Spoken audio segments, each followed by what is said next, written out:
ಬನ್ನಿ ಸ್ನೇಹಿತರೆ, ನಾವೀಗ ನೆಕ್ಕಿಗೆ ಪಾಲ್ಸಿಯಂ ಕಟ್ಟೋದು ಹೇಗೆ ಅಂತ ಹೇಳ್ಬಿಟ್ಟು ಈ ವಿಡಿಯೋದಲ್ಲಿ ನೋಡೋಣ. ನೋಡಿ, ಈ ರೀತಿ ಮುಕ್ಕಾಲು ಇಂಚು ನೆಕ್ ಹೇಗಿರುತ್ತೋ ಹಾಗೆ ಲೈನಿಂಗ್ ಪೀಸನ್ನು ಕಟ್ ಮಾಡ್ಕೊಂಡಿದ್ದೀನಿ. ಈಗ ಅದನ್ನು ನಾನು ಅಟ್ಯಾಚ್ ಮಾಡ್ತಾಯಿದ್ದೀನಿ ಸ್ನೇಹಿತರೆ. ಈ ರೀತಿ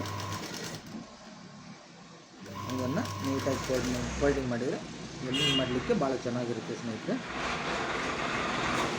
ನನ್ನ ಹತ್ರ ಎಲ್ಲ ಕಸ್ಟಮರ್ಸು ಬರೀ ಎಮ್ಮಿಂಗು ಮಾಡಿಕೊಡಿ ಅಂತ ಹೇಳ್ತಾರೆ. ಅದಕ್ಕೋಸ್ಕರ ನಾನು ಚಿಕ್ಕದಾಗಿ ಎಮ್ಮಿಂಗ್ ಕಟ್ಟೋ ಬದಲು ಮುಕ್ಕಾಲು ಇಂಚನ್ನು ಬಟ್ಟೆಯನ್ನು ಕಟ್ ಮಾಡಿಕೊಂಡು ಈ ರೀತಿ ಪಾಲ್ಸಿಯಂ ಅಂತ ಇದಕ್ಕೆ ಕರೀತಾರೆ, ಇದನ್ನು ಕಟ್ತಾ ಇರ್ತೀನಿ ಯಾವಾಗಲೂ.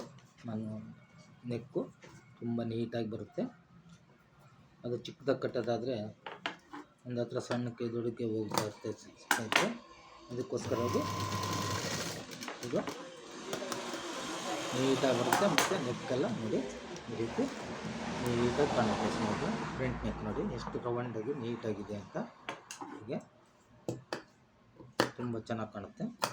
ಹಾಗಾಗಿ ಇದೇ ರೀತಿ ಯಾವಾಗಲೂ ನಾನು ಈ ರೀತಿ ನೆಕ್ಕನ್ನು ಇದು ಮಾಡ್ತಾ ಇರ್ತೀನಿ ಸ್ನೇಹಿತರೆ. ಎರಡಕ್ಕೂ ಅದೇ ರೀತಿ ಇದು ಮಾಡಿ ರೆಡಿ ಮಾಡಿ ಇಟ್ಕೊತಿದ್ದೀನಿ. ಈಗ ನೋಡಿ, ಹೀಗೆ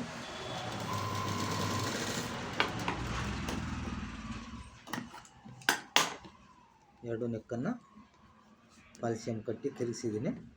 ಈಗ ಕೈಯಿಂದ ಈ ಥರ ಇದು ಮಾಡಿದರೆ ನೆಕ್ಕು ಫಿನಿಶಿಂಗಾಗಿ ಚೆನ್ನಾಗಿ ಬರುತ್ತೆ, ಈ ರೀತಿ ಬರುತ್ತೆ. ಹಾಗಾಗಿ ನೀವು ಸಹ ಇದೇ ರೀತಿ ಪಾಲ್ಸಿಯಮನ್ನು ಕಟ್ಕೊಂಡು ಬ್ಲೌಸನ್ನು ಹೊಲಿರಿ ಸ್ನೇಹಿತರೆ, ತುಂಬ ಚೆನ್ನಾಗಿ ಬರುತ್ತೆ. ಈಗ ಫ್ರಂಟು ಡಾಟ್ ಇದೆಯಲ್ಲ ಸ್ನೇಹಿತರೆ,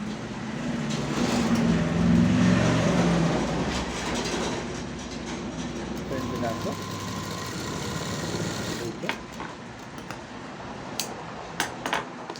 ಇದನ್ನು ಹೀಗೆ ಫೋಲ್ಡ್ ಮಾಡಬೇಕು.